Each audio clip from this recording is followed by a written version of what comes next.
I like riding with my dad because I definitely feel safe and secure. Often I think about what's going to go wrong, and so having somebody as a backup like, yep, we're going to be fine, just helps you get out of that negative mindset. How do you eat an elephant? One bite at a time. That is our mantra.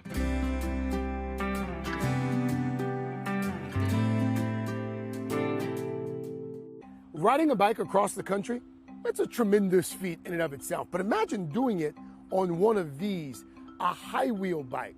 That's precisely what father-daughter duo Randy and Amy Oleynik did when they set out not once, but twice to complete a record-breaking journey together. We're going to ride with Bill. Yeah. I started riding high wheels back in 1991 when I was asked to join a high-wheel bicycle band. Soon after, Randy and his family joined the Wheelman Organization. It's an international group that collects, restores, and shows antique bicycles. My daughter wanted to ride with the Wheelman, but the girls all had to wear dresses and ride the safety bikes, and she did not want anything to do with the dresses. So she said, Dad, get me some knickers. I'm learning to ride a high wheel. How old was she? She was 13, I believe, 12 or 13. And the rest is history. And the rest is history. I've been riding with her since. Riding with Amy is great just because it gives us time to catch up on everything. No cell phones, no texting, even just clear time just to talk about nothing, you know, just to be silly and talk about goofy stuff. But one pivotal event led to the ride of a lifetime. I had a very dear friend of mine in Indiana, Wheelman. He says, I'm going to the doctor. He goes to the doctor, diagnosed with colon cancer. Two months later, he passes away. His death gave Randy and Amy the push to ride cross-country on their high-wheel bikes together. And as soon as he passed away, that was the straw that said, we're going, because you just don't know. Ray rode on the back of my bike as a guardian angel all the way across the country and looked over us. The journey was 57 days, over 3,314 miles.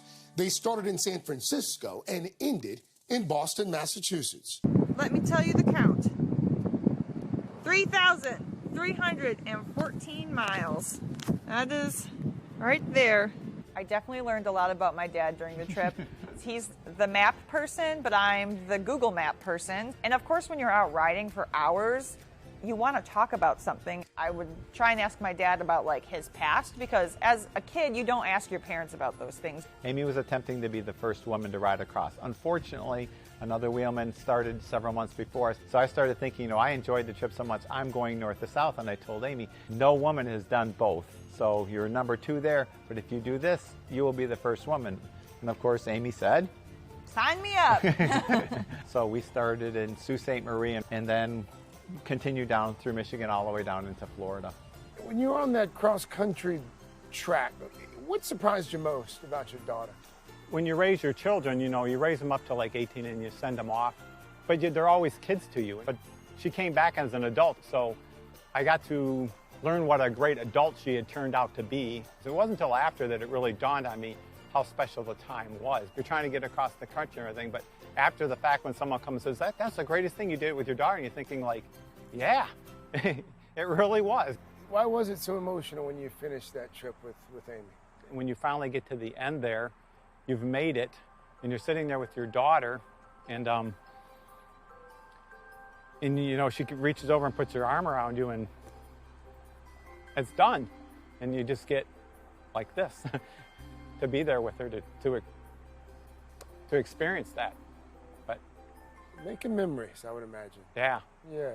It's nice to have something in common with your parents. I think one of the things I recognize in other people is that they don't get along with their parents. So even though I do get along very well with my parents, just having an activity to do together is very bonding. While he's not like silly and singing songs until I make him, he always has a really good attitude. No chains here. No chains. No gears here. No. As soon as chain and gear got here, these bikes disappeared overnight.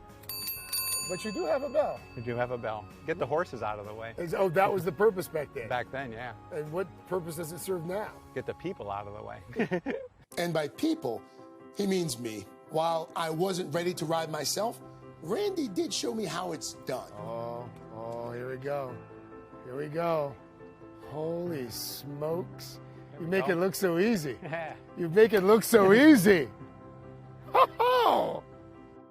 One of the things I always enjoy about doing these stories about dads like yourself is it becomes fairly obvious to me pretty quickly that it's never about the thing. Mm-hmm. It's about that thing being a conduit to connect with the child. Absolutely. You find something that they like doing that you do, there's an instant connection there. Unfortunately, a lot of us raised in my generation, you had the father figure in your children, and the two worlds didn't mix all that much. And so I was very fortunate that my kids made the connection for me, because I wasn't wise enough to do that. Sometimes with parents, you see your kids as kids forever. So going on our ride specifically really just showed how much faith he had in me as an adult. He knew that I could hold my own. He knew that he could count on me. And so to feel that way as an adult, it really means a lot to me. What's the saying? Pain is temporary, pride is forever.